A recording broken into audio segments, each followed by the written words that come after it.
Mario 3D games for the most part are heralded as some of the best the 3D platformer genre has to offer. From Mario 64 to Galaxy and Odyssey, yes, we're ignoring Sunshine, these games are all some people play for months after release, and many still look back on fondly today. You might have noticed I left out Super Mario 3D World there. Barely anyone had Wii U's, so Nintendo thought they'd give it a second chance on the Switch. Enter 3D World plus Bowser's Fury, and while this might just look like a bonus world at first from the Bowser's Fury part of the name, it turns out to have brought enough new ideas to 3D Mario platformers that it's more of a breath of fresh air than Odyssey was. I'll quickly cover the 3D World part of the review. Like, sure, it's a 3D platformer, but the drive to explore in 64 Odyssey isn't there thanks to the usually static downward camera.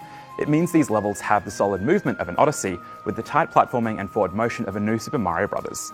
Environments are detailed and colourful with plenty of secrets to be found, especially if you're in the catsuit. Thankfully, there's enough variation between the different themed worlds that it doesn't get tired. Local and online multiplayer both work well, but you'll want to have your online mate on voice chat to try and manage the chaos that 2 to 4, God forbid, characters on screen at once can wreak.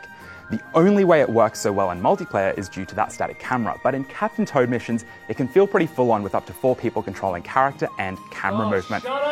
I'm not going to stop talking about Captain Toad. These missions do a good job of providing variation within 3D World, but if you've already played Treasure Tracker, very important, they can feel more like proof of concepts than anything else. Just beware the time limit, since it can be tempting to try and get 5 stars first go every time. In single player that can work, but in multiplayer you'll probably throw each other off the scent about as hard as I do Ubers off the wrong Westgate exits. Now, Bowser's Fury. Mario is teleported to some kind of hell world where Bowser is even more evil on account of him falling into the Yarra. Look, we've all had big nights out and I don't really know much about what's going on, but Bowser Jr. asks Mario for help in getting Bowser back to normal. The only way to do that is going around collecting cat shines and powering up lighthouses to outshine Bowser's darkness. The platforming and varied tasks aren't too different from what you'd be used to in Odyssey, from dealing with enemies in an arena to collecting cat shards and just picking them up in hidden sections of each area. The big difference here is that there's just the one world, with each area separated by the vast ocean. Thankfully, Plessie is here to help you traverse the world quickly and easily, with a few challenges out in the open ocean too.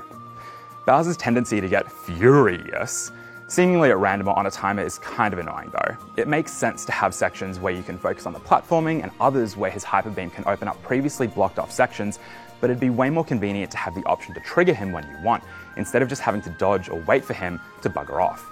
Towards the end of the main campaign, you start to get the hang of working through the areas and he feels like less of a chore to deal with, but still not ideal. Even though the scope of Bowser's Fury is less than that of a full 3D Mario title, the pacing and some of the new ideas lend themselves to a surprisingly fresh experience, in perfect contrast to the tried and tested feeling from Super Mario 3D World.